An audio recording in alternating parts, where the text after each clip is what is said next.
if we're going to talk about heart disease, then we need to start with a survivor. Meet her, coming up next on Carolina People.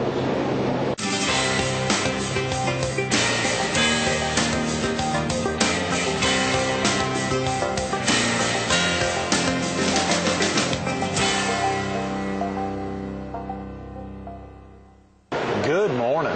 Welcome to Carolina People. This morning we're at Ripley's Aquarium, South Carolina's most visited attraction and an integral part of this Saturday's 2007 Waccamaw Area Heart Walk. We're focused on one of their dedicated volunteers, Laymon. Good morning, Good morning. And it's good visiting to see you with again. Laymon. Great to be with you. Yeah. Of course, last time we were together, we were in the lobby of the Kingston Plantation. Doing the heart ball. Leading up to the Heart Ball, which was a big event this year. $350,000, $375,000, whatever it was. It was a lot of money. Amazing. It will be, was raised. before you know it, it'll be that time I know, again. that's right, February. It is, yeah. Glenda McIntyre and Joyce Gardner are going hard at it already. They've gotten a lot of folks lined up on their committee. I understand they're really going to make a big one this year. I haven't been to one of their meetings yet, but I always help decorate, so Yes. I'll be involved somehow, just not quite this early in the process. That's right. I'll get there. And a lot of those decorations don't have to get hung up for a number of months. No, That's not right. till sometimes we put something together the night before so we can put it out on the table. The day of. Yeah, the That's day right. of, exactly. Some of the beautiful spreads. I think they moved the location over to the Sheridan this year. To the Convention February, Center they moved Hotel. it back to the Convention Center Hotel, which will be great. That'll be awesome. Which will be great. Beautiful spot. Beautiful. This Saturday, rain or shine, is going to be beautiful here at Broadway the Beach. I know. As much as we need the rain, we've never been rained out yet. Never had. Right? I don't believe we've ever. I've walked every one. I think it's the 16th. Is that right? And I think I've been to all 16. And I don't think we've. 16th. I think so, but I don't ever remember it being rained out on. Wow. Hot, cold, but I don't think wet. So looking forward to it. Mark Crew was with us yesterday, and he was saying he just hated getting out there here at Broadway and loved walking out on the beach so much. Know. And I Missed said, that a lot. I know. You can imagine it's the Lance Thompsons of the world pushing strollers. He later backtracked and said, I love Broadway at the beach. And rightfully so. This is beautiful out here. It is. And the opportunity to walk through this facility, too, because that is one of our first laps. Yes. At the very beginning is to walk through this. And that's just an opportunity that a lot of people don't take advantage of. Oh, yeah. And we're hoping a lot of tourist people will be here that morning and say, I haven't been to Ripley's. Here's an opportunity to participate in a community event and walk through Ripley's. That's great thinking, Ann. Absolutely. It's a beautiful facility here. And just Broadway at the beach itself is a lot to look at when you're walking those 3 laps around the beach. Broadway was packed this summer. I don't come down on Tuesday. I came down on Tuesday a nights, Tuesday the fireworks nights. You can't find parking for, I don't even know how close you have to get to make we have parked in McLaren. I've parked in the grass over here at the Hampton Inn. That's crazy. Out in the grass to get out here. And the fireworks were at 10 o'clock. You let her stay up that late? Well, she would go to sleep in the car on the way back, I promise you. She was actually asleep oftentimes as we were walking to the car. Sure. But I had to. It was such a great fireworks show here this summer. And it's such good people watching, too. Just being out here in this facility is just great. Even if it's not a crazy Tuesday night in the summer. Oh, yeah. This new pavilion, Nostalgia Park, is wonderful. We can almost look out on it across the way, the old butterfly pavilion. Oh, there it is. You're looking at it there, Ann. Exactly. A little sign early on a Tuesday morning. Even at 7 a.m. on a Tuesday, the sign's still twisting. What about this Ripley's Aquarium? The sharks over here. So if we don't do a good interview, is that where I end up in the shark pile there? Folks are coming through. We would start it off and stop it very quickly. A lot of great things have to happen between now and Saturday morning at 8 o'clock. Registration's at 8? Registration's at 8, 8:30 in the morning, so about a half an hour after that we'll start some warm-ups so people get stretching a little bit, warmed up a little bit so you're not all stiff when you start walking.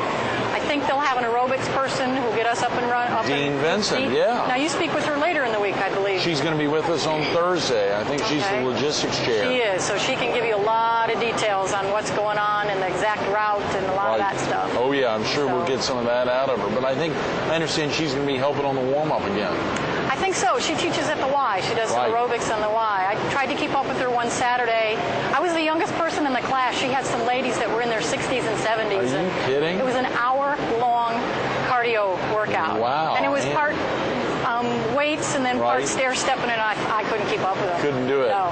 I love it. No, so Dean's the one for the warm-up on Saturday. To get everyone going. I think I understood from Mark Crua yesterday, she's got a group of some of the ladies from her class who are helping make up her team. I saw their T-shirts. Cool women, something like that. They have real cute cool T-shirts girls that were made for them, and in the green color. Really? The Heart Walk. The same green of this. Mark Crua gave you this thing yesterday. I see you got yours on. Do you have one for your daughter? Walk more plus eat well equals live longer. That's for your daughter. There you go. That's for Emma Claire. I'll go ahead and put that on this arm. Don't stretch it out too much. Oh, She's that's tiny. true. Yes, she is tiny. Thank you for that, Ann. I didn't know you were bringing that. Thank you very much. I'll give that to her tonight. Okay, great. I'll give it to her tonight. What are some things that viewers could do between now and Saturday if they're just hearing about the walk now? Are there things they can still do to raise funds to really make a difference? They can always raise funds even the morning of. Right. If they want to come in and get a special shirt, we do have a special Ripley shirt, and it will be a $25 donation right then and there. Great. And they can have that shirt. They can join us either way, whether they want to wear a shirt or come with a group. We'd love for them to raise funds. That's why we're here, is to raise the funds.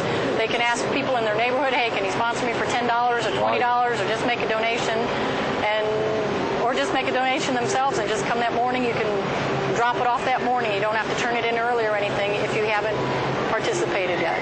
A lot of folks I saw are going online to raise funds as well. Forgot about that because I haven't been very good at that this year. Oh, no. Wow. Well, your name's online. I know. I saw you ranked fourth I did that as this the top weekend. fundraiser. Yeah. And I sent out a few emails to family, but I have a nephew that has the same heart condition I have.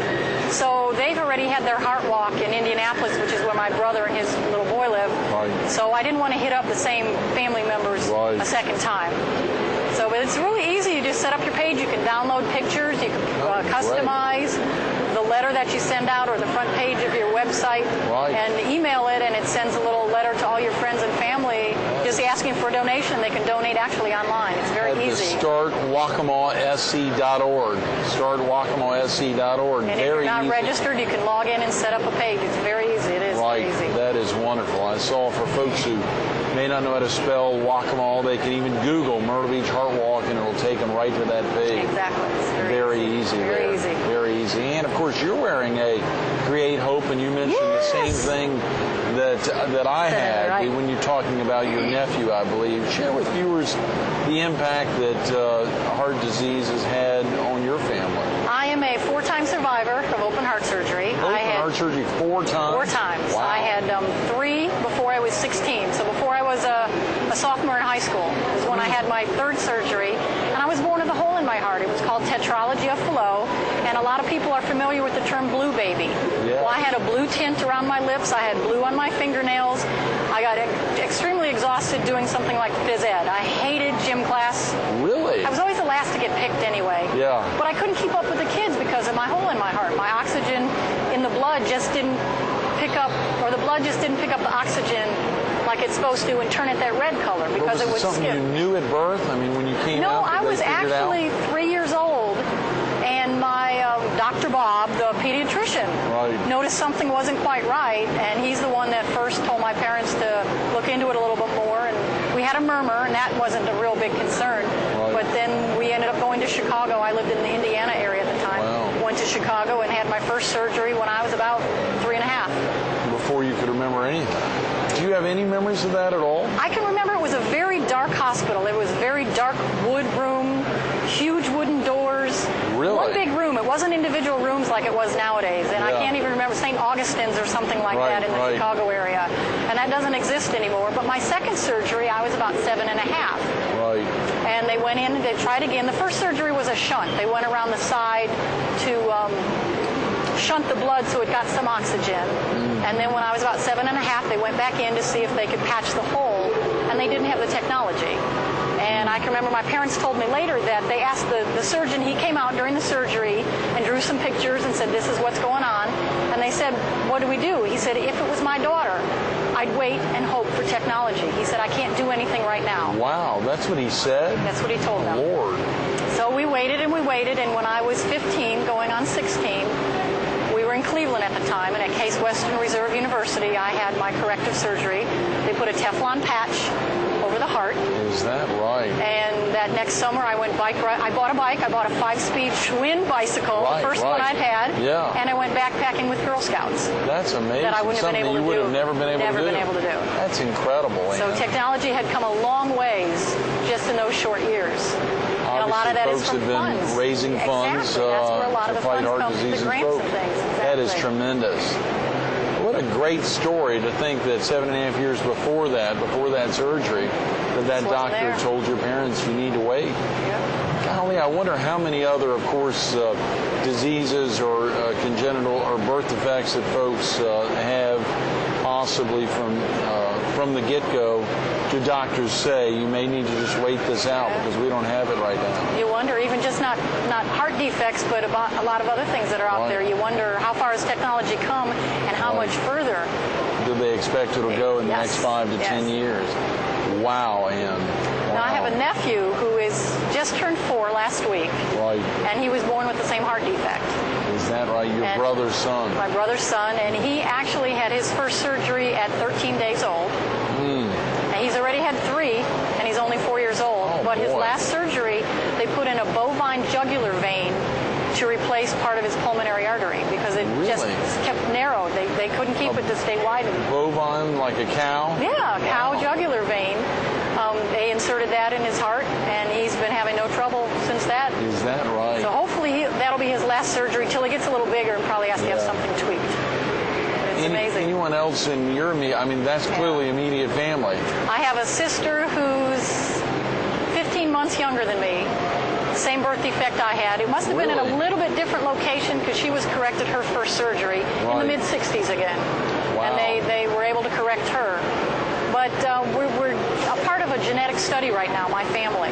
Is just that right, the past couple months. We've all donated blood, had it shipped to, I believe it's the Cincinnati Children's Hospital, and they are doing research on That's fascinating. hoping to find the gene that created this defect, which will help other people down the road. Yeah, that is incredible. That's something I didn't know about. Wow, what a great commitment for you then to really wrap around not only the Saturday's walk, the gala, obviously the horseback ride-a-thon coming up the end of this month. I don't know if you'll be out there or not. It's tough to do just 2 events a year, let alone 3. And it's really weird. I'm a horse fanatic, or I was as a young kid. Love the horses. Yeah. But that's one event I've only participated in once, and they needed someone to register, and I came right from work in a skirt and heels. Oh, yeah. I was so out of place. I've never been back to help, and I know they need the volunteers for that, too. Yes. So maybe this year I'll have to step in on that one. Maybe so. Leave the skirt at home. Yeah, really. Put the blue jeans and the heels boots at home. on. That's right. Get the boots and blue jeans Get back into the horses. It's a big event. I hear it's wonderful. Scheduled to net $285,000 for that event. They've got a tremendous goal. And of course, with Catherine Levinas now on board, who's totally dedicated to the walk, may have the opportunity to really push the numbers up. Jack and Margot Monroe and Leon Todd and Herman Holmes and all that. You can't start naming names just like with this Saturday's walk. You'll get in trouble because there's a lot of volunteers. You can't remember them all. And for you, Ann, you said you think this is the 16th walk, and you've been involved I think I have every since the single first one. Wow.